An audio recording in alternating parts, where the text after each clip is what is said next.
అని ఏదో పట్టుబట్టాలి, దీన్ని అభివృద్ధి చేయాలి. తెల్లారు లేస్తే పంచాయతీలు, కొట్లాటలు, అనవసరమైన కేసులు, ఊరంతా ఆగమవుతున్నది. ఈ పద్ధతి బాగలేదు. మనం ఈ గ్రామాన్ని ఏదన్నా రకంగా అభివృద్ధి చేయాలని ఆనాడు ఉమ్మడి ఆంధ్రప్రదేశ్లో మొదటిసారి రెండవసారి నేను ఎమ్మెల్యే అయినప్పుడు, మీ అందరి ఆశీర్వాదంతో మంత్రి అయినప్పుడు, దాదాపు 25 సంవత్సరాల క్రితం, 30 సంవత్సరాల క్రితం, చాలా మంది మరి అప్పుడు కొంతమంది కోడలుగా పెద్దపెండ్యాలకు రాకపోవచ్చు, వాళ్ళకి తెలియకపోవచ్చు. కానీ వాళ్ళ పెద్దపెండ్యాలలో జరిగిన ప్రతి పని కూడా ఆనాడు కడియం శ్రీహరి చేసిందే, ఈనాడు మళ్ళీ కడియం శ్రీహరి చేసింది. కరుణాపురం నుంచి ధర్మసాగర్ వరకు రోడ్డు ఏదైతే ఉందో ఆ రోడ్డు ఆ రోజు మనం వేసుకున్నాం.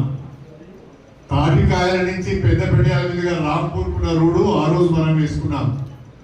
అదేవిధంగా పెద్దపెండ్యాల నుంచి కాతపల్లి వరకు ఉన్న రోడ్డు కూడా ఆ రోజు మనం వేసుకున్నాం. పెద్దపెండ్యాల నుంచి రెడ్డిపల్లి వరకు కూడా, రెడ్డిపల్లినా ఇంగ్లీష్ ఏమంటారు వాటిని, గురాలకుంట కూడా మనం బీటీ రోడ్ వేసుకున్నాం. ఒక మాటలో చెప్పాలంటే ఈ గ్రామానికి 6 వైపులా కడియం శ్రీహరి గారు ఆనాడు ఎమ్మెల్యేగా ఉన్నప్పుడు, మంత్రిగా ఉన్నప్పుడు వేసిన బీటీ రోడ్లే. మధ్యలో మీకు నాకు 20 సంవత్సరాల గ్యాప్ వచ్చింది.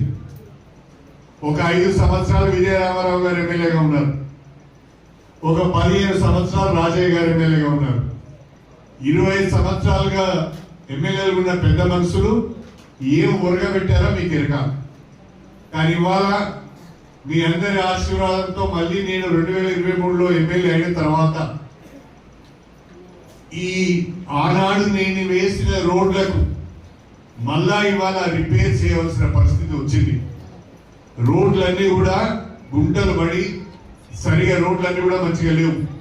అందుకే నేను మొన్న ఎమ్మెల్యే అయిన తర్వాత మన గ్రామం నుంచి వెళ్ళే 3 ప్రధానమైన రోడ్లకు కూడా నేను నిధులు మంజూరు చేయించడం జరిగింది.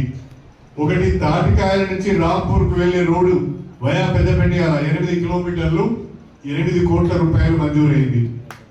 అదేవిధంగా కరుణాపురం నుంచి ధర్మసాగర్ వయా పెద్దపెండ్యాల నరసింహరావుపల్లి ఎల్కుర్తి మీదుగా 12 కిలోమీటర్లు ఇంతకుముందు మన నాగరాజు అడిగినట్టుగా డబుల్ రోడ్ చేయమన్నారు. దీన్ని కిలోమీటర్కి 2 కోట్ల రూపాయలు చొప్పున డబుల్ రోడ్ చేస్తున్నాం. ఈ 12 కిలోమీటర్లకు 25 కోట్ల రూపాయలు మంజూరైంది, టెండర్ కూడా పిలిచింది. అదేవిధంగా కాజపల్లి నుంచి పెద్దపెండ్యాలకు 4.5 కిలోమీటర్లు, దీనికి 4 కోట్ల 60 లక్షల రూపాయలు మంజూరైంది.